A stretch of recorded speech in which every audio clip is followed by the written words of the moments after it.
দশহরা পুণ্যতিথিতে মেতে উঠেছে জামালপুরের উচিতপুর গ্রাম। মা বিশ্বহরীর প্রাচীন পুজোয় উপচে পড়া ভিড়। ওং গঙ্গে চ যমুনে চৈব গোদাবরী সরস্বতী নর্মদে সিন্ধু কাবেরী জলয়স্মিন সন্নিধিং কুরু। পুণ্যতোয়া মা গঙ্গা চরণে কোটি প্রণাম। আজ পবিত্র দশহরা ব্রত। পৌরাণিক ইতিহাস বলে এই পুণ্যতিথিতেই রাজা ভগীরথের কঠোর তপস্যায় সন্তুষ্ট হয়ে মর্তধামে অবতীর্ণ হয়েছিলেন পতিত পাবনী গঙ্গা। গঙ্গার সেই মহাবেগকে মহাদেব ধারণ করেছিলেন নিজের জটায়, আর তারপর শান্তধারায় মর্তভূমিকে পবিত্র করতে প্রবাহিত হয়েছিল সুরধ্বনি। বাঙালির 12 মাসে 13 পার্বণের অন্যতম শ্রেষ্ঠ উৎসব এই দশহরা। আর এই পুণ্যলগ্নকে কেন্দ্র করেই আজ উৎসবে মেতে উঠেছে পূর্ব বর্ধমান জেলার জামালপুর ব্লকের প্রাচীন গ্রাম উচিতপুর।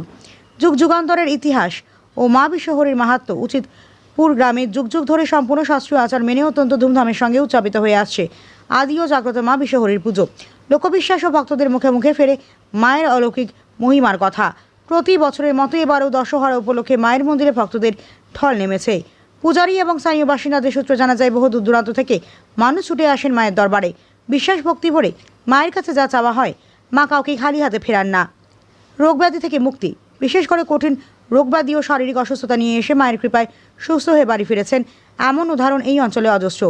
এই পুজোয় আজ শতাব্দী প্রাচীন বলিপ্রথা ঐতিহ্য নিষ্ঠার সাথেই বজায় রাখা হয়েছে। উৎসবের মেজাজ ও প্রাণের মেলা। আজকের এই বিশেষ দিনটিকে কেন্দ্র করে শুধু পূজা অর্চনাই নয়, মন্দির প্রাঙ্গণে বসেছে জমজমাট গ্রামীণ মেলা। 8 থেকে 80 সকলেরই ভিড় মুখরিত চারপাশ। একদিকে ঢাকের আওয়াজ, মন্ত্রোচ্চারণ, অন্যদিকে মেলার চেনা কোলাহল। সব মিলিয়ে উচিতপুর গ্রামে এখন এক অপরূপ উৎসবের আবহ।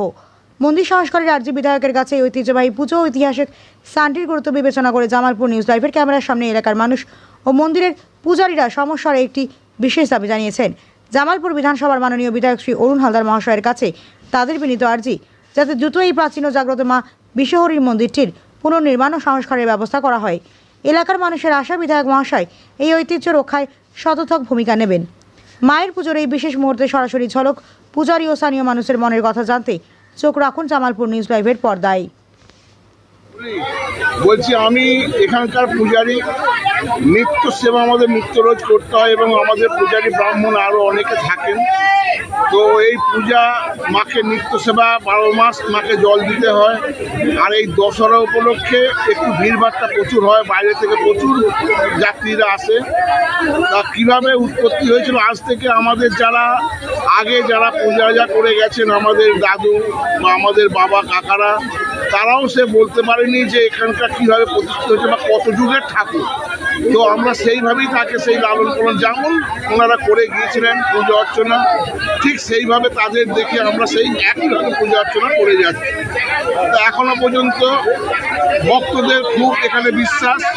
এখানে মায়ের কাছে অনেক রোগ ভালো হয়, যেমন ধরুন বাত বেদনা যন্ত্রণা বা আপনার গা গলে যাওয়া, এই সাপে কামড়ানোর ওষুধপত্র, এখানে বহু মানুষ উপকৃত হয়। তো সেই এখানে মায়ের ওষুধ খাওয়ানো হয়। সেই ভক্তরা আমার ওষুধ খাওয়ার পর ভালো হয়ে যায়। তারা তাদের মনোনীত পূজা আজা বা যে মানসিক করে সেগুলো সব আমাদের মায়ের এখানে পূজা অর্চনা, এমনকি পাঠা বলেও রিয়াজটা করে আর রয়েছে। তা এইভাবেই আমাদের মা বিশ্বরীর নিত্য প্রয়োজনীয় সেবা দেওয়া হয় এবং আমরা আরও আসছে এখানে ব্রাহ্মণ নিত্য রোজে থাকা হয়। আর একটা কথা বলছি, এই যে পূজা হয়, এই যে দশহরা, এই দশহরাটা উপলব্ধি করে এর আগে আমাদের নাগ পঞ্চমী হয়, মায়ের পূজা হয়, বা আরও অন্য অনুষ্ঠান 3খানা 4খানা 5খানা গ্রামের লোকজন এখানে খাওয়া দাওয়া করে, সেটাকে বলে বনভোজন। সেটা হচ্ছে আপনার ভাদ্র মাসের 3য় মঙ্গলবার। তা এইভাবেই আমাদের এখানে আগেকার ওরা হচ্ছে এইভাবে করে গেছে। আমরা এখন বর্তমানে যে ঠাকুর মশাই সঙ্গে রয়েছি, আমরা ঠিক মাকে সেইভাবেই লালন পালন করি। আমাদের এখানে মায়ের পূজা একটা দিনের জন্য বাদ যাবে না। যদি বান বন্যা হয়, আমাদেরকে গামছা পরে এসে সাঁতারে এসে আমাদেরকে মাকে সেবা দিতে হয়। এইটা আমাদের পূর্বপুরুষ যারা ছিলেন তারাও করে গেছেন, তাদের দেখে সেই একইভাবে আমরা সেইভাবেই করে যাচ্ছি। আবার যারা আগত আসবে, আমার ছেলেরা, আমার ভাইরা যারা এখানে আসবে সব বসবে, ঠিক এই পয়সাতেই আমাদের মায়ের আরাধনাটা হয়। এই হচ্ছে আমার মায়ের মূর্তি। আমার নাম পরিচয়? আমার নাম হচ্ছে সুজিত ঘোষাল। আর এখানে আরও ঠাকুরমশাইরা থাকেন, প্রকাশ ভট্টাচার্য, তারনাথ ভট্টাচার্য, কিশোর ঘোষাল, সন্তোষ ঘোষাল, এইসব আমরা নিত্য প্রয়োজনে এখানে থাকি। এবং আরও এখানে সব ভক্তরা আছেন এবং আমাদের আরও সব ব্রাহ্মণরা আছেন, ওরা সব একটু পাল পড়ো ভিড়ভাট্টা হলে ওনারা সব এখানে এসে সহযোগিতা করেন। উচিতপুর আমাদের বিশ্বমা বহু জাগ্রত পুরাতন দেবতা, প্রায় 150 বছরের পুরাতন দেবতা।